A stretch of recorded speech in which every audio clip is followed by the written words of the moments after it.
I completely forgot about that. I'm so glad that I did, or that I remembered.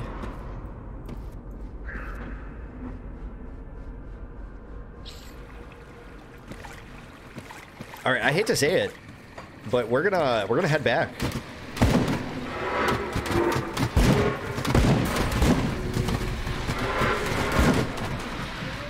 Because I want to go in that cave. And what if there's another rover person in there? I mean, that's important to me. That's really important to me, by the way, is I really want to finish or get really good reputation with these individual factions. And that's one of the ways of doing it. Okay, so just got a bunch of junk. I think Reaping Strike actually is working out. The problem is it's really hard for me to test.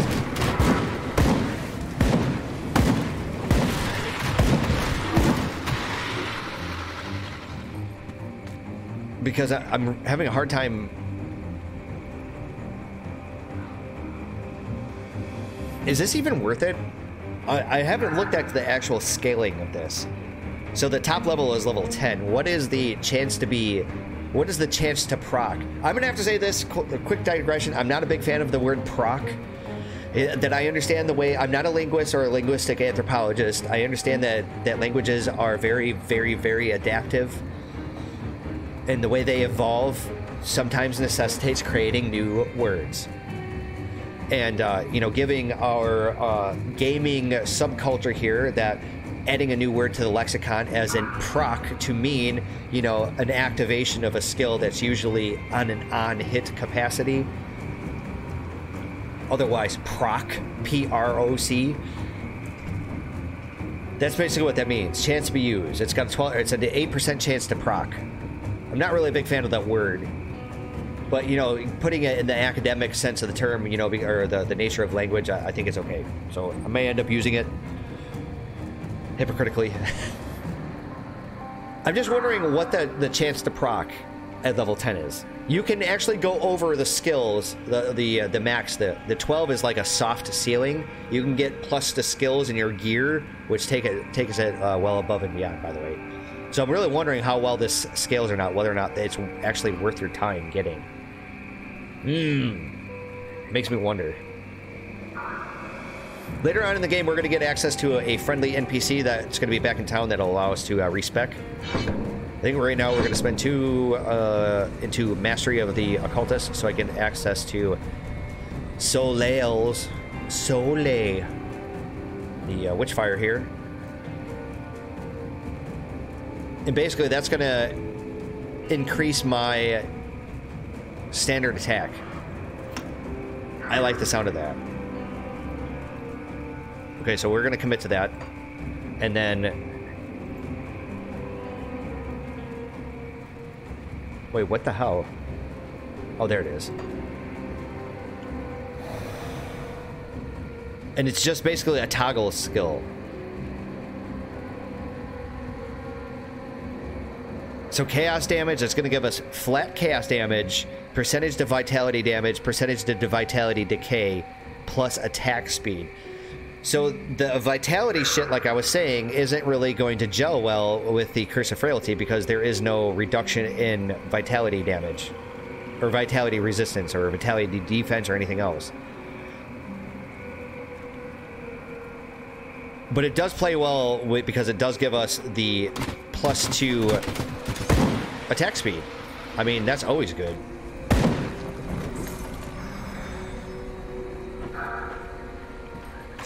I'm going to go with this route. I think it actually might work. I haven't done any of the math. Like I said, I haven't done like the hardcore theory crafting that some people do. But it was just an idea in my mind. Oh shit, where the hell are we going? I think I was supposed to go back this way. Oops. I have seen a couple of variations on the whole Kabbalist pet build setup. And while they're all, the ones that I've read anyways, were perfectly valid and they look like they work and totally made sense and everything, I really just want to go my own way to some extent. Like, there's some things that you're going to have to follow. Like, as far as doing pet builds, like, there are some aspects to it that you're just not going to be able to get around. Like, you're just going to end up having to go that route anyways. Like, you can't do a pet build without the goddamn pets. So, I mean, obviously, there's going to be that. There we are. This is what we're looking for. We have enough pets here. Our skills are pretty good. We got the curses, which is going to help us. Oh, yeah, baby. Now we're not going to get slaughtered if we just stand around like dorks. There we go. See, Daddy doesn't like to forget. I'm gonna really have to remember the island, the trapdoor. Don't think I forgot about that, man.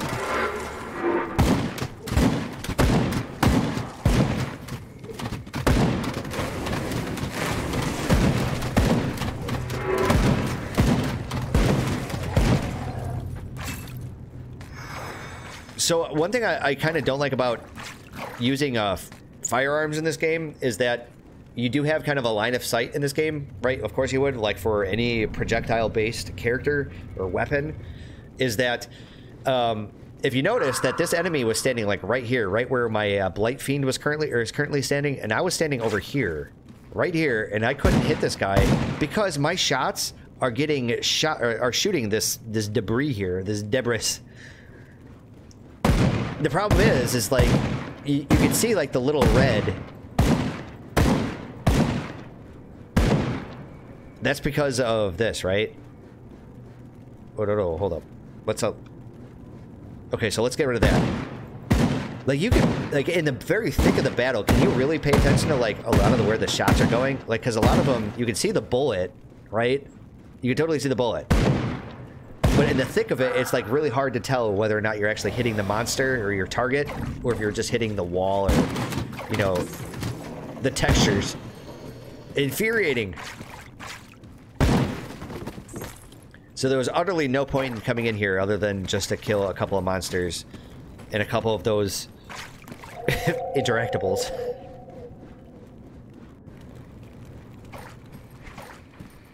There are going to be some people out there that are going to say, hey, what the hell, Magicide?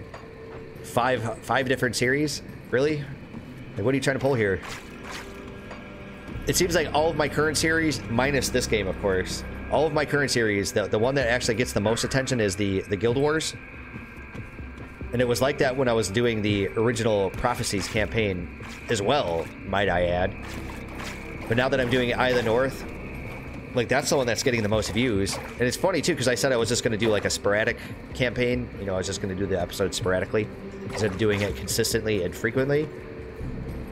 They were going to be infrequent and sporadic. And I'm starting to think, I was like, well, maybe I should try not to ignore my viewership. And it's like, if everybody's watching the Guild Wars, well, why don't I just make Guild Wars? Or at least concentrate on doing the Guild Wars instead of doing... Or instead of concentrating on doing some of my other series, like XCOM 1 or Shadowrun Chronicles. I have been tossing that idea around, but I know some people are going to get a little confused and say, well, what the hell? You know, how are you going to manage doing all these series, you know, and still put out quality content or be able to put out maybe the series that you personally are invested in and actually want to see? I don't have an answer for you. I think it's better to actually backtrack and then come around, up and around. Speaking of which, I was going to make a new episode for our XCOM 1 campaign, but instead of doing that, I've been really wanting to live stream Grim Dawn here.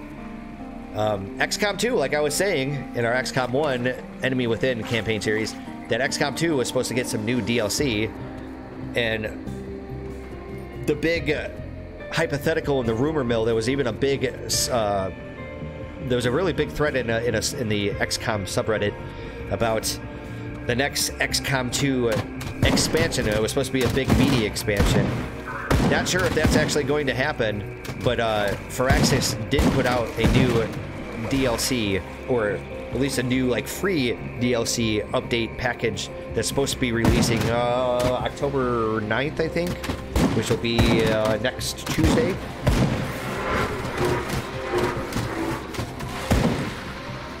I forget the name of it, but it basically, it's like, for those of you that went to college will remember, it's kind of like in between semesters, you had the interim semester, you know, like in between, like, say, your autumn semester and your spring semester. And, like, the interim semester was, like, 2 months. One of those types of things. They're making their DLC kind of like that, in between the events of XCOM 1 and XCOM 2. Sounds really interesting to me. And apparently they're putting in, like, new customizable features for your soldiers and whatnot. It looks totally up my alley. And it's supposed to be free. It's supposed to be free to all of those people out there that already own, what is it? War of the... God damn it, what the hell is the name of their expansion? For some reason, I keep thinking Long War. If you own the big-ass expansion for XCOM 2, this update will be free to you. And it'll be free to anybody that actually owns the big-ass expansion up until, I think, sometime in December. And if you don't own it up until that point, then you can actually just buy this DLC content after that. I don't know how much it's going to cost afterwards.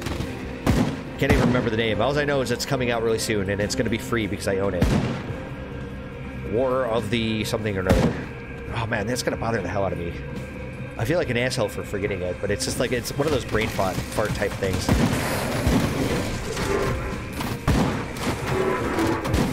So we got a boss here. Blocking my rift gate. Like a bastard. We'll probably zoom in here. Get a piece of that action.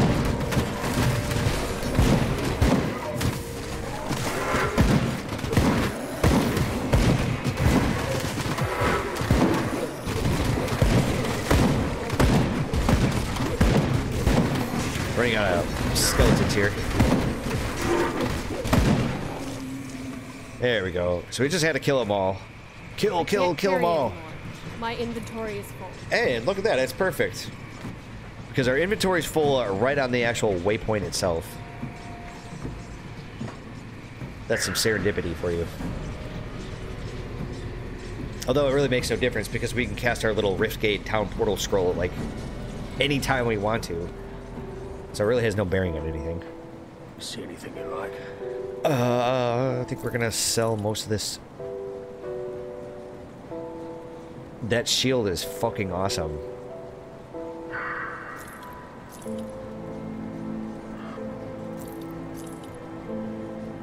We could equip this inferior belt, inferior armor-wise, but it does give us vitality damage. I don't remember what... Oh, vitality decay is your damage over time. That's right, it's your dots. So if you have a vitality damage over time, that's basically what that is. It does more damage, presumably. And give us a little bit more resistances. That, you know, it's kind of tough. Honestly. I think I'd rather go for... I don't know, maybe flat armor right now. Honestly. So I'm going to get rid of all the other stuff that I know I'm not going to use, or is just white.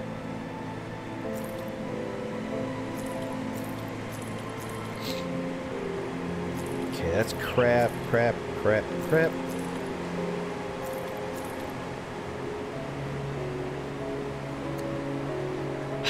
Do I want flat armor, or do I want the affixes? Does it actually show me what my straight up armor is? Armor rating 51. That's nice that they show you this entire breakdown.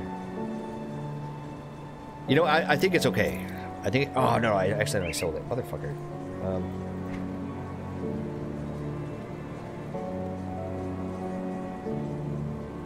Wait, what happened to it? Oh, there it is. There it is.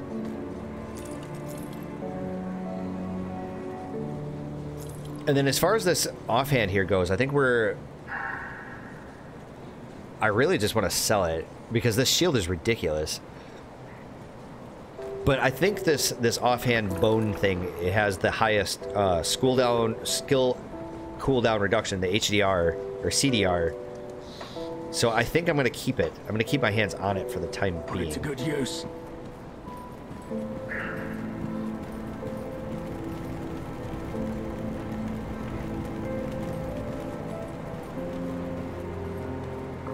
Safe storage, no questions asked. Oh, by the way, we totally have like 6 scrap, and we have 4,000 bits. So it might be about that time to go repair the bridge. We also finished a couple more of these components here, so we... You know, a part of me actually kind of feels like I'm doing something wrong to some degree when it comes to the components. Like, I should be using them, like, right now. A part of me doesn't want to use them, right? Because in every Diablo-esque, you know, action RPG loot fest type game, in the beginning, you're going to be swapping out equipment like bonkers. You're going to be doing it all of the time. Unless, of course, like, you've already pre-gamed with another character and you've done, like, a whole bunch of magic finding for, you know, like, the optimal gear for your various levels and whatnot. Like, chances are you're going to be doing, like, self-found like I'm doing right now when you're just starting off. And you're going to be cycling through this equipment. So I don't really think that putting your components in it is actually worth your time. I understand that you're getting the temporary bonuses from doing it, but we don't even have access to the NPC that actually takes out the component. So we wouldn't even have the ability to decide whether we wanted to keep the item or the component, and we would basically just have to just clog up our stash doing it. And don't want to do it. Don't want to do it. So we're gonna collect them, and I know some of them are actually related to like quests. I'll hold on to that for you. And I have seen a couple builds that were very, very explicit about equipping specific components because they gave you a certain skill. And while I'm not, you know, following a specific build, I still want to just like hoard them. Let's just get it done and over with. Repair the bridge to the Arcodian foothills. You have restored this bridge, so we will go across it just to you know, give you guys an idea of what to expect. It's way over leveled for what we are at right now. As a matter of fact, these enemies are level 18. Wow, I'm actually doing considerable damage, to be completely honest. Hey, and our monsters, our pets here are... They're keeping up. We had one skeleton that died.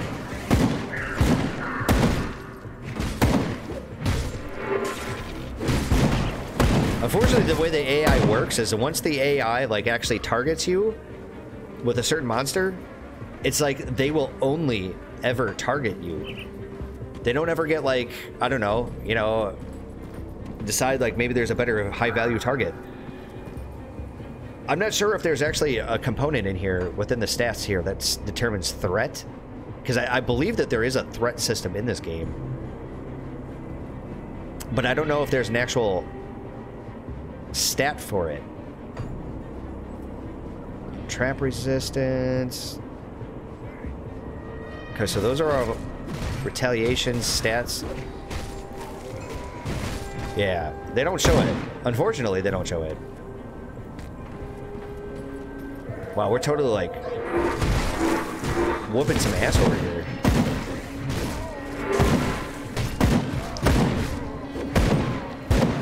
In a test run that I did like earlier in the week, they were slaughtering me. All right, anyways, let's actually like digress in this area over here. I just wanted to show off that this is like where you're supposed to go next anyways, like later on in the campaign.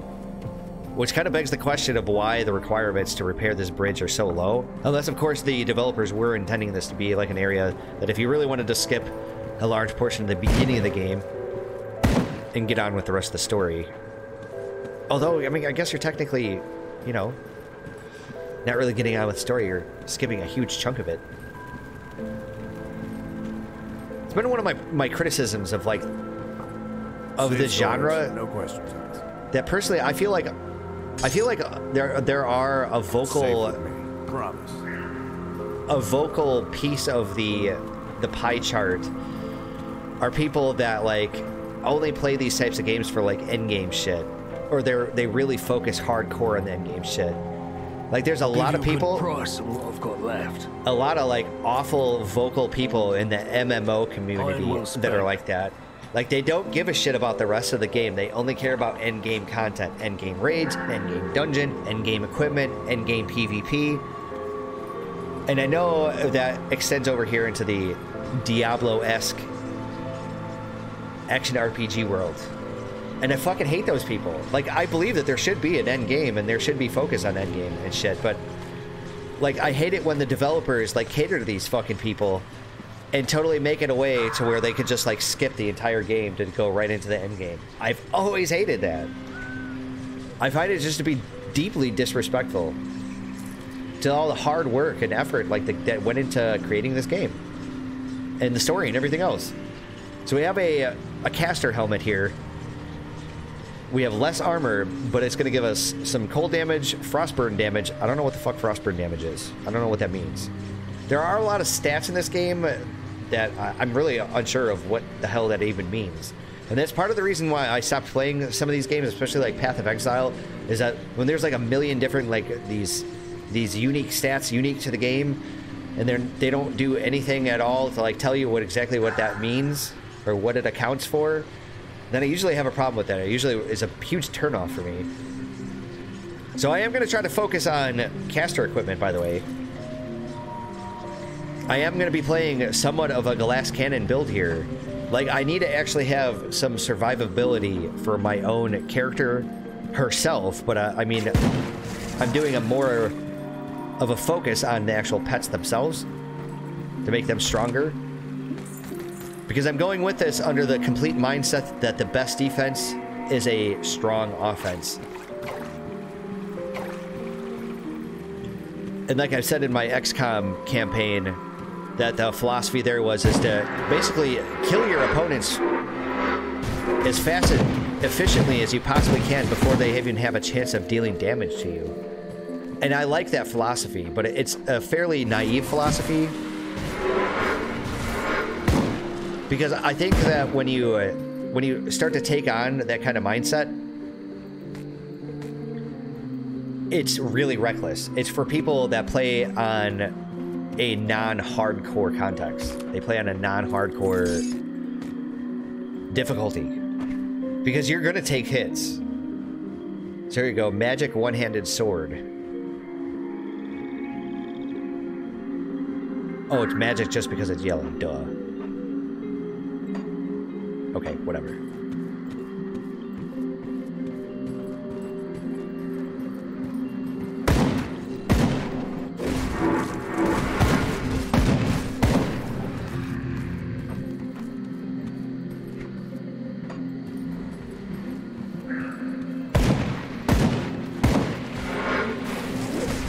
Definitely need to try to get my constitution back up. Oh, I got a boss over here.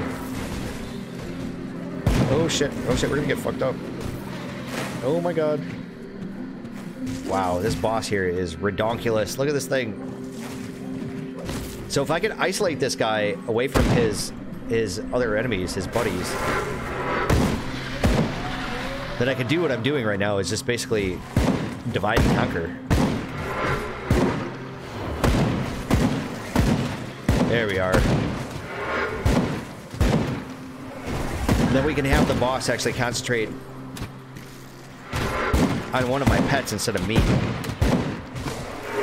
There we go. Can't do that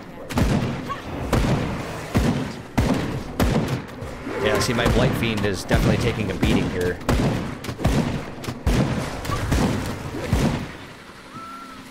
Nice.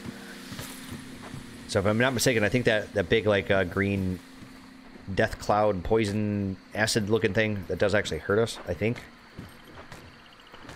Nice. Food ration restored our constitution. Rare caster helm. Bonus to all pets. We absolutely, positively want to equip that. Required level 12. Okay.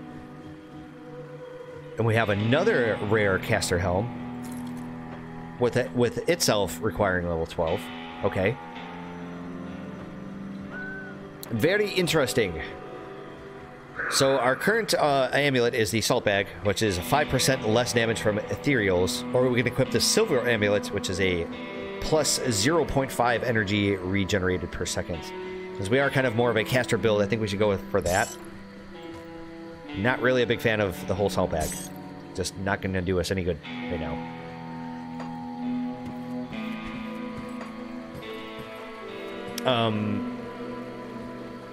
Right. Let's get our other skeleton here.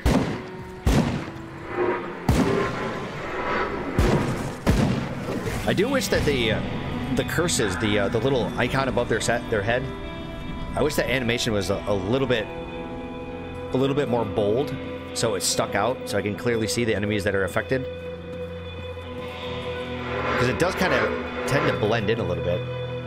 Like right now, that these guys have like that little red haze. They have like that pentagram above their head, the Baphomet. You know, it's just like a little too transparent for my liking.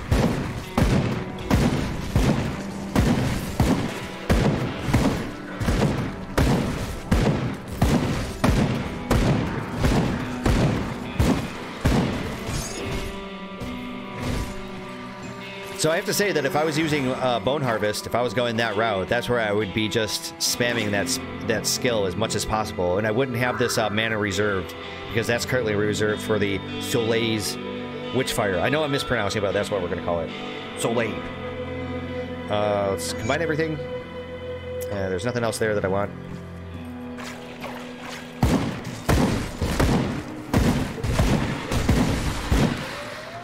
You know, I don't think I actually finished my whole story about Suikoden 5 and Octopath Traveler.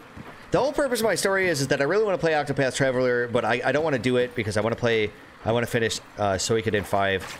And, you know, I haven't really been in the mood to play it, but I have started gathering the gumption and motivation to play it kind of sort of lately, so I have picked it back up. The problem that I have, the real big dilemma that I have is I have like this high motivation to play Octopath Traveler, and I just received it in the mail the other day. And I'm afraid that by the time I finish up Suikoden 5, that by the time I finish it, I will have lost the motivation to play Octopath Traveler. And it'll just stay brand new in box for a very long, unknown amount of time. I do the same thing with books, because I feel like if you're paying attention completely to whatever book you're reading, and then all of a sudden you have to divide your attention and your motivation to read up into a totally different storyline, totally different universe, writer, everything else, theme, then it loses the immersion of whatever you're reading. And that's assuming that you're not like just reading some dry, non-fiction-y kind of stuff.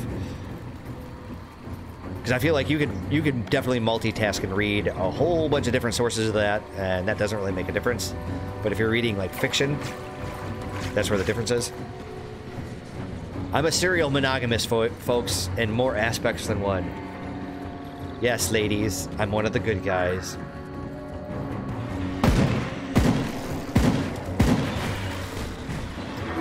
And I say that very unhesitatingly. It's not that hard. I just prefer monogamy. I'm definitely one of those people.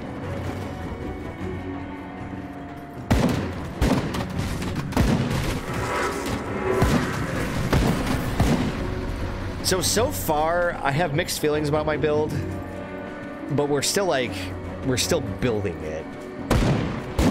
I'm just not sure how I feel about the whole Soleil's Witchfire,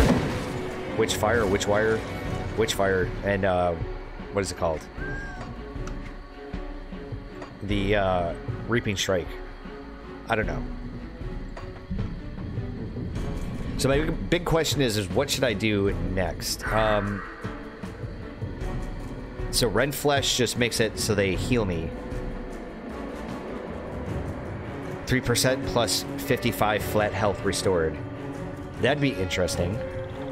Instead of it just casting the Storm Orb. I think I could do a skill point. Now the question is where do I go from here? Do I really want to pump more skill points into what I have thus far, or do I want to start pumping into masteries? And if I do want to do masteries, which masteries? I think we should start to try to maybe sort of kind of max out skeletons. And I think one of the ways that I really want to do this is getting our summon count up. So there we go, summon limit 2. So we can get 5 skeletons now.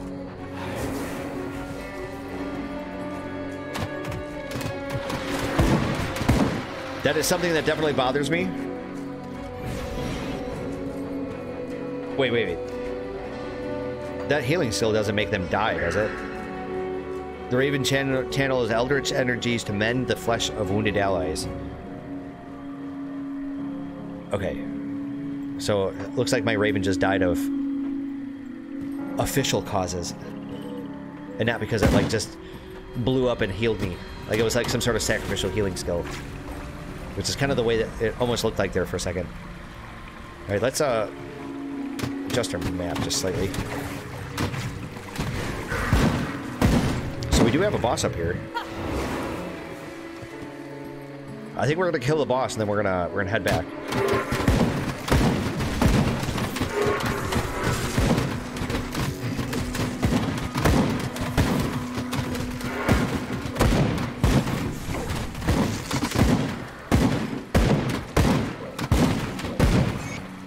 Nice.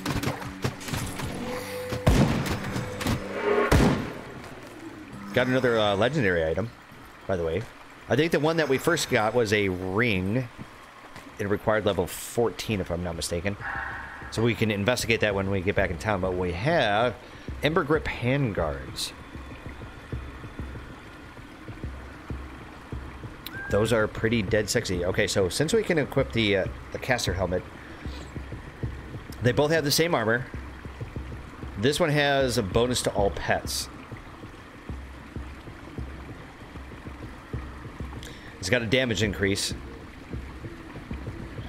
Gives us physique health, 36 flat physique, by the way, and that's pretty good.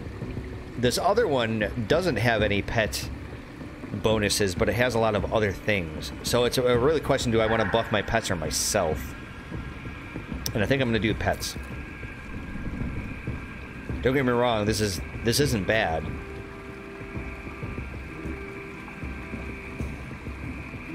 Oh, hell yeah. Got this other rare ring. We should have had that equipped. And then as far as these gloves, we've got better stuff. Okay. Very well. I think we're going to backtrack. I should probably think about maybe taking a break here fairly soon. It has been quite some time since I last took a break.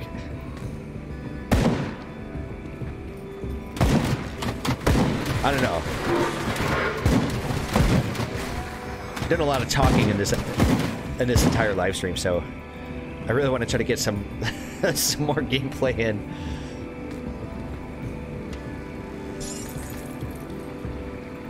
There we go.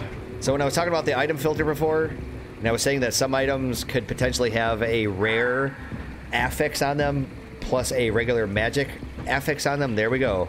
This hat right here. This helmet. So its prefix is rare, but its suffix is just a regular magic.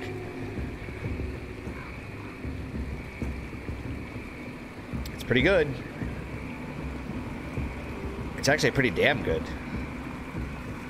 But again, we're absolutely maximizing bonuses to pets. So when we get into later portions of the game, that's when we're going to have to make compromises.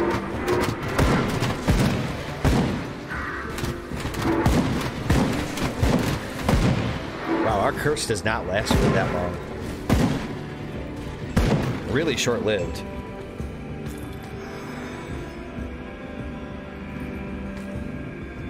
Yeah, later on in the game, like what we just did when we equipped this helmet here, is less physical armor, but we've got all, and its bonuses are okay. Like the bonuses to pets are, I mean, that's all right. The plus 15% to all damage for pets, pretty fucking good. The other two are just kind of eh. The plus 36 to physique at this point in the game is really good, right? But like if this was like some higher difficulty or much later on in the game when shit is supposed to get harder, and since we're playing a hardcore character, that's when we're going to have to probably start thinking about not equipping the stuff that's going to be our focus, what we're trying to prioritize, in favor of actual gear that's going to help us personally, that's going to keep us around, because we're going to need survivability, and we are not going to be able to continue our campaign without survivability, because if we die, then that's it.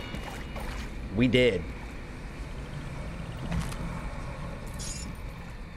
Yeah, I was going to say, I knew there was something here that we were highlighting. And if you play the game like I'm playing the game, where you're trying to do complete map coverage, you're gonna have a better chance of like meeting everybody and getting the quests that give you bonus points to your faction. Oh, look at that, we got a boss up here. Oh shit. Wow, I'm getting messed up here. Hello, whoa, hold up, hey. Drink a potion. Holy shit, man. Get out of there. Wow, all of my skeletons got clobbered. And my Blight Fiend. So I think we should pump a couple of points into physique. Spirit, we're still looking okay.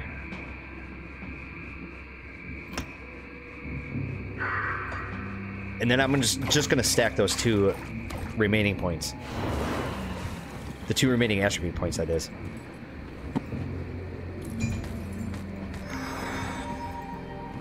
Inventory is quickly running out of space here.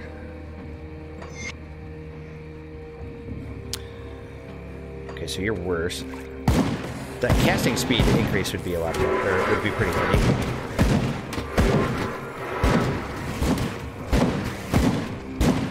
Yeah, I think before we go back over there and mess around with Homeboy, maybe we should level up a little bit.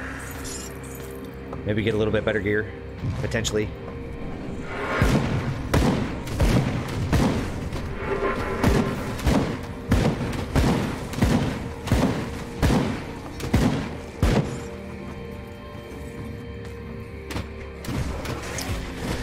Oh.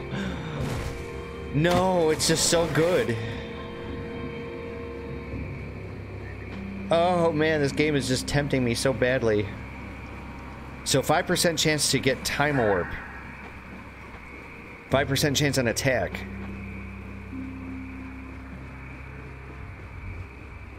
Slows target for 1 second. That's bullshit.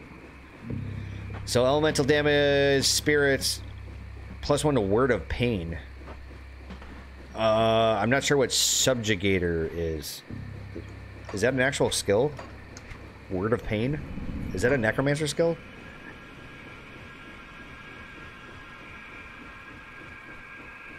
I'm gonna have to look that up. I'm not sure what that actually goes to. So maybe that might not be the best thing that for us to equip anyways.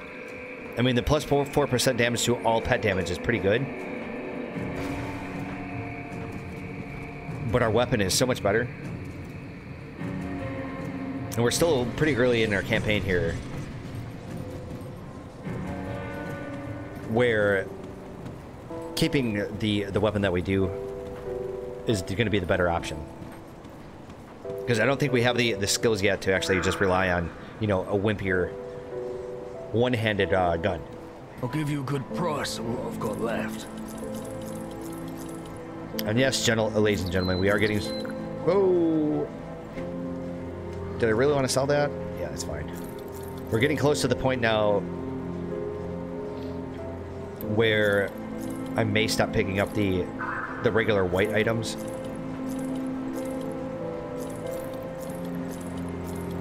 Just gonna sell all this shite.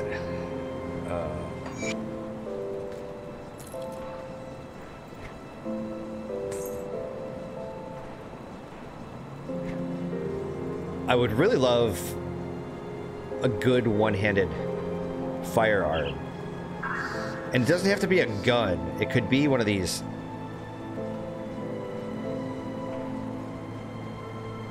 One of these crossbows. So this would only be a reduction of -3 DPS if I equip this. I think we're gonna do it. It's gonna take all of our goddamn money, unfortunately. So I can get rid of this piece of shit. Oh, is that two-handed? Ah, you stupid bastard. No, man, I didn't want a two-handed weapon. I just spent all of my money on that.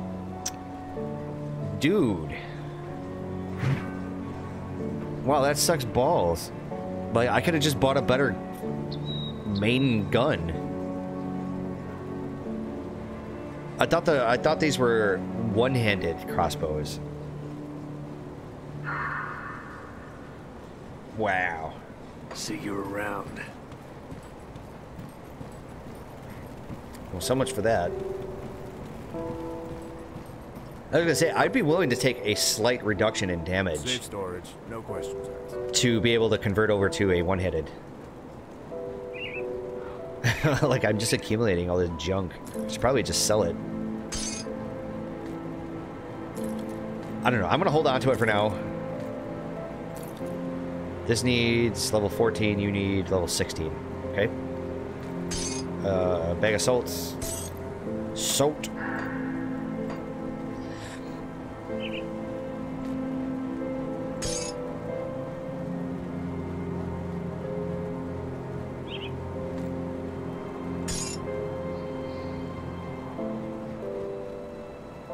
Two cracked lodestones. Okay.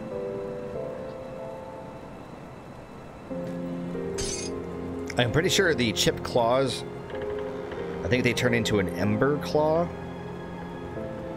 if I'm not mistaken. And I believe those are used for an actual quest later on. I think. It's safe with me. Promise. Right.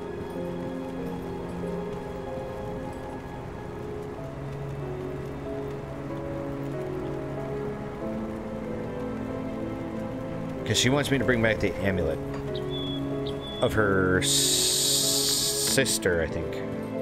Anyways, I'm going to take a break here. It's been quite a while since we last did it.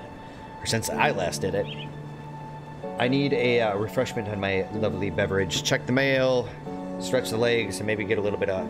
maybe get a little snack. So I will be back momentarily, where we're going to continue to make some progress in our campaign here. So, see you in a few.